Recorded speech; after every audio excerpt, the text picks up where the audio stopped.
Bonjour et bienvenue. Peut-être tu déposes pour un temps toutes les préoccupations du monde, car aujourd'hui nous commençons un nouveau thème spécial. Qu'est-ce qu'est le monde? Ce thème va traverser les leçons des prochaines 10 leçons. Et qu'est-ce qu'est le monde? Le monde est une perception fausse, il est né de l'erreur, il n'y a pas quitté de sa source. Il ne reste pas plus longtemps que la pensée qui lui a donné naissance ne sera chérie. Quand la pensée de séparation aura été changée en une pensée de véritable pardon, le monde sera vu dans une toute autre lumière, une lumière qui mène à la vérité, où le monde entier doit disparaître et toutes ses erreurs s'effacer.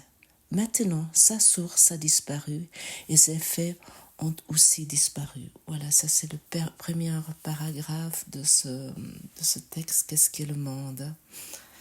Je vous conseille de le lire tranquillement et si vous avez le temps ou la possibilité ou l'envie de le lire chaque matin ou chaque soir. Donc, comme c'est dit ici, le monde est une perception fausse. Il est né de l'erreur. Il n'a pas quitté sa source. Oui, le monde est né de la pensée de séparation. Et si tu vois, par exemple, nos yeux, ils voient quoi? Avec nos yeux, si nous regardons avec nos yeux sur le monde, si nous croyons ce monde si réel, à ce moment-là, nos yeux voient la mort, ils voient le manque, ils voient tous ces problèmes, toutes ces luttes pour survivre. Et tout ce que ça implique, bien sûr, il y a aussi des choses qui semblent être plus agréables, parce qu'autrement nous nous poserons peut-être plus vite des questions sur la réalité, parce que nous appelons cela la réalité, ce monde que nous voyons, ce monde de survie. Mais en fait, tout ça, ça repose sur quoi? Sur quelle perception repose tout cela? En fait, ça repose sur une seule erreur qui nous répétons encore et encore. C'est de croire à la séparation. Et dans le paragraphe 2, c'est encore dit, le monde a été fait comme attaque contre Dieu. Il symbolise la peur. Et qu'est-ce que la peur, sinon l'absence de l'amour? Oui, qu'est-ce qu'est le monde? Là, c'est très clairement dit. Et tout ce que je perçois n'était que l'écho de cette absence d'amour, non? Tout ce que nous voyons, c'est parce que nous le regardons avec l'ego.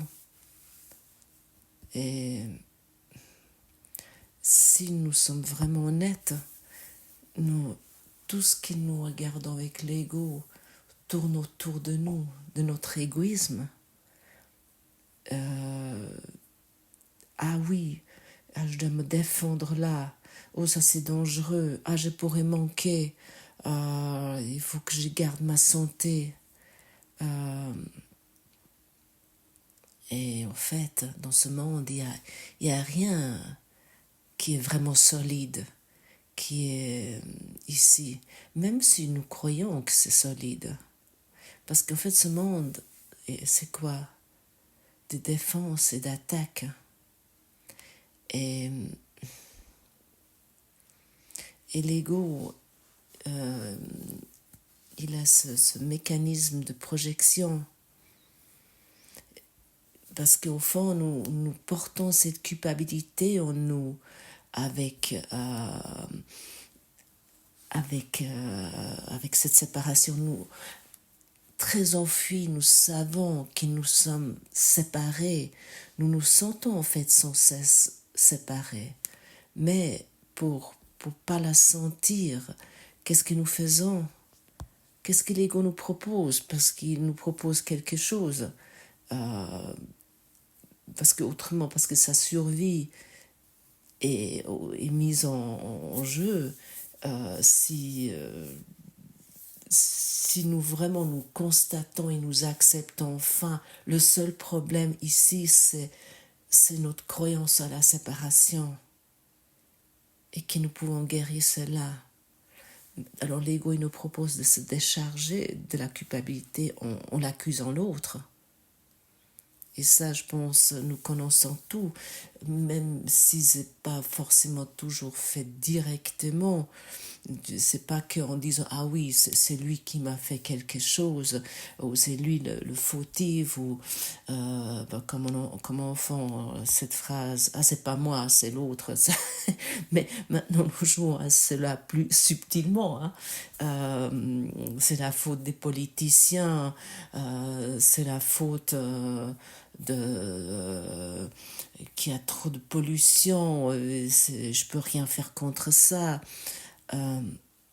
Mais en fait, as-tu déjà constaté en fait si on peut appeler ça un soulagement, cette décharge de culpabilité en l'accusant l'autre, ça nous enchaîne encore plus, parce que nous devons encore continuer de plus en plus à nous justifier, d'accuser encore plus. Oui, parce que quand je blâme, je peux me faire croire, je peux me raconter que je suis innocent, mais je garde la culpabilité en moi, même si c'est très enfui. Si tu es vraiment honnête,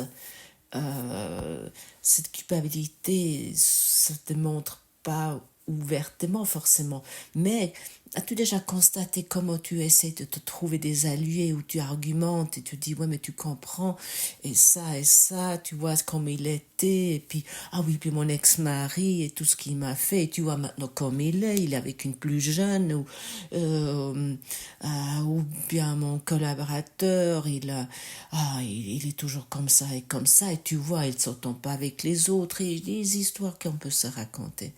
Mais pourquoi nous faisons ça? C'est parce qu'au fond, nous sommes sans cesse en train de justifier notre soi-disant innocent, parce que nous nous sentons au fond quand même coupables. Et tu vas me dire, mais alors je fais quoi? C'est l'air d'être un chemin sans issue. Et le seul pardon véritable libère. Et seul le pardon nous permet un retournement possible, de donner tout ça au Saint-Esprit, de reconnaître toutes nos histoires et les donner, mais pour ça il faut quand même les voir. Et ça, personne ne peut le faire à ta place. Et le cours, il nous invite à ne pas accepter des satisfactions de substitution. Nous voulons l'authentique, le vrai, ce que nous sommes véritablement. Mais l'ironie est que nous nous contentons la plupart du temps d'illusions, des illusions d'amour, ces relations amoureuses particulières, mon amour, mon unique amour, mon mari à moi, ma femme à moi. et ça nous garde également dans cette illusion, ou l'illusion de la sécurité, par exemple la sécurité financière, je suis à l'abri, ou par exemple des illusions d'importance, Ah oui, j'ai réussi, je suis chef d'entreprise ou j'ai un titre, je suis ingénieur ou docteur, où il y a bien sûr encore des célébrités, j'ai gagné un prix ou toutes sortes de reconnaissances, j'ai reconnu dans la société, je suis quelqu'un. Et à ce moment-là, nous nous permettons d'être satisfaits des rêves. Mais au fond, une fois qu'on a atteint tout ça, souvent, ça semble être fade, ça semble être vide, il manque quelque chose malgré ça.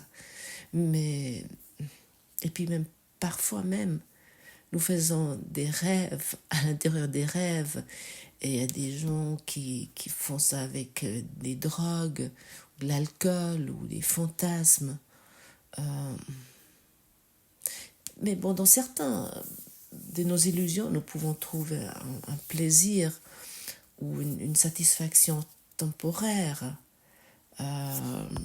Partons en voyage à un endroit magnifique, mais c'est temporaire, ou nous passons une belle soirée, mais si c'est pas dans l'unité, c'est que temporaire. Et en fin de compte, rien ne peut nous satisfaire si ce n'est que le souvenir de Dieu, de notre Père.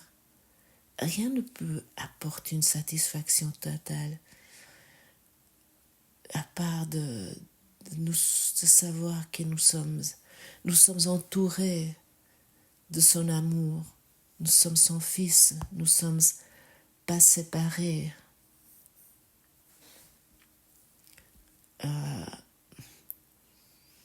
Et nous devons nous vraiment demander, est-ce que les illusions peuvent-elles m'apporter le bonheur? Est-ce que tu t'es déjà posé cette question?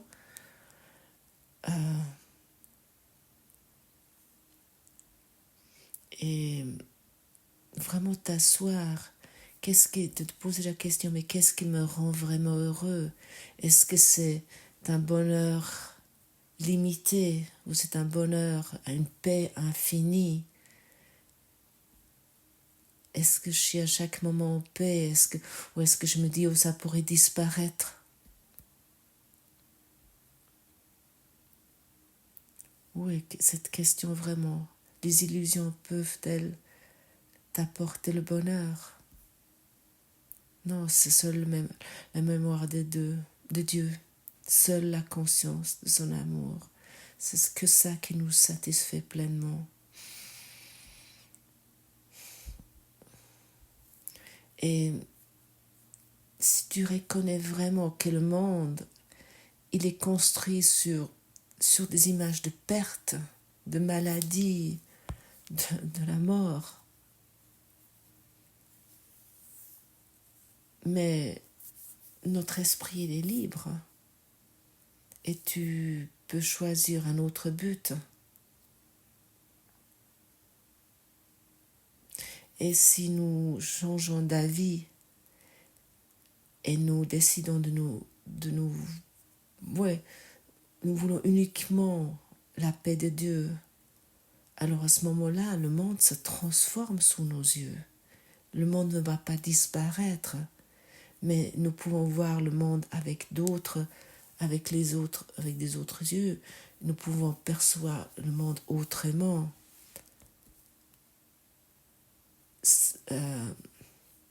Par exemple, une relation conflictuelle, peu importe avec qui tu as une relation conflictuelle, que ce soit avec ta voisine ou avec ton supérieur, ou peu importe, peut devenir un lieu de pardon et de paix. Et simplement parce que nous changeons d'intention, nous nous souvenons ce que c'est véritablement, pourquoi nous sommes ici. Nous sommes ici pour pardonner, puis pour rien d'autre. Et la leçon 241 nous dit aujourd'hui, en cet instant saint, le salut est venu. Quel choix aujourd'hui! C'est un temps de célébration particulière, car ce jour présente au monde enténèbre l'instant où sa délivrance est fixée. Le jour est venu où les chagrins passent et la douleur a disparu. La gloire du salut se lève aujourd'hui sur un monde libéré. Voici un temps d'espoir pour une multitude innombrable.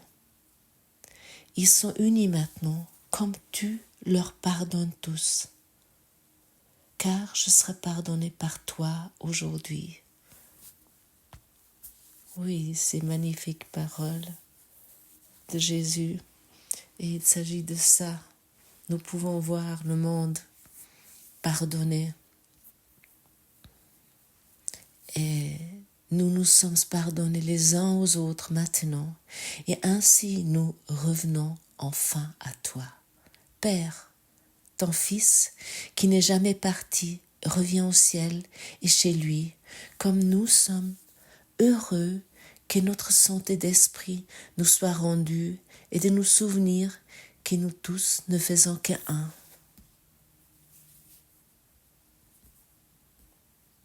Oui, cet instant saint de salut est venu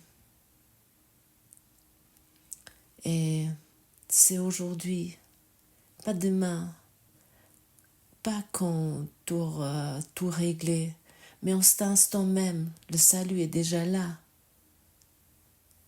Tu n'as que besoin de l'accepter, d'accepter le pardon. Et le monde est encore enténébré, mais une lumière s'est levée. Et cette lumière est notre pardon. Vraiment de laisser ressentir d'un seul en toi qu'il n'y a rien d'autre à faire que de pardonner, de donner toutes tes histoires, tout ce que tu te racontes sur ce monde à ton enseignant intérieur, à ton Saint-Esprit. Et si tu fais vraiment cela, tu peux ressentir vraiment cette joie intérieure qui est là, cette libération, cette paix.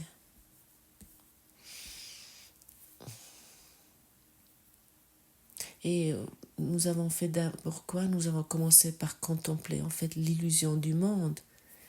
Mais c'est comme un retour circulaire. Mais nous terminons dans la certitude de la paix présente.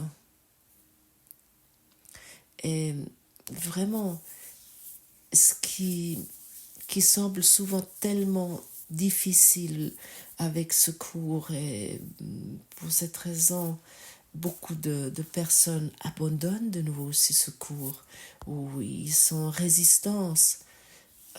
Et le monde est une illusion née de la séparation.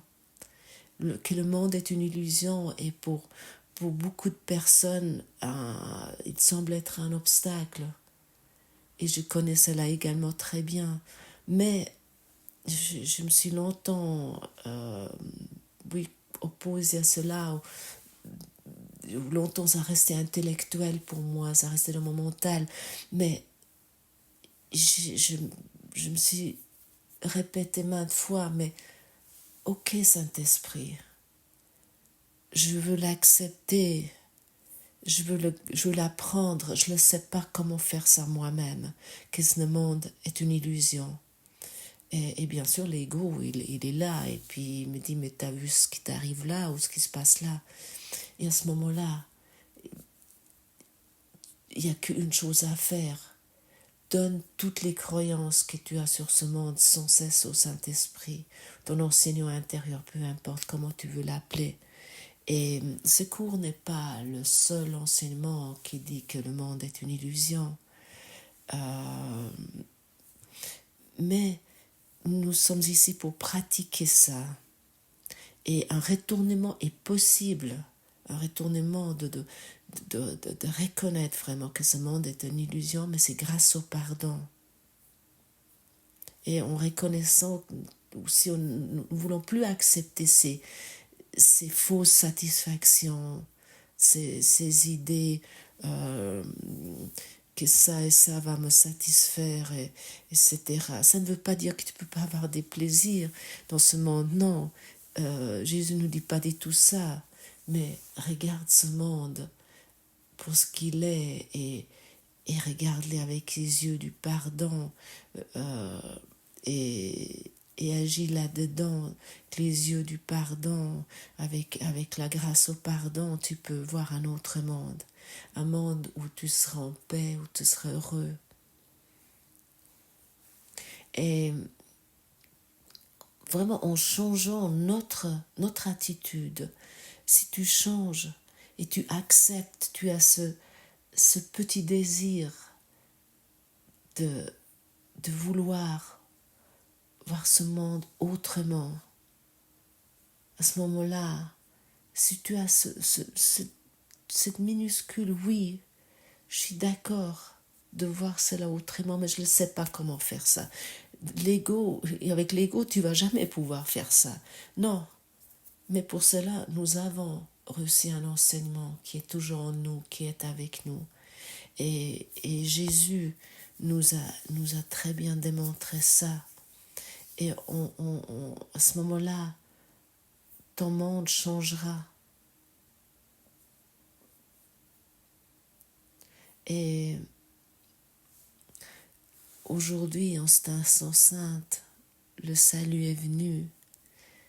Et c'est en acceptant que c'est simplement que c'est là. Ne soyons pas contents tant que nous n'avons pas vu le monde à travers les yeux du Christ, car en le voyant ainsi, nous rentrons chez nous, est dit dans ce cours. Et c'est ça. Ne te contente pas de peu. Mais ça ne veut pas dire que c'est pénible, non. Comme c'est dit, si tu regardes à travers les yeux du Christ, ça vient facile. Donne la main à ton enseignant intérieur et tu verras un autre monde. Merci d'avoir partagé ce moment avec moi et à demain.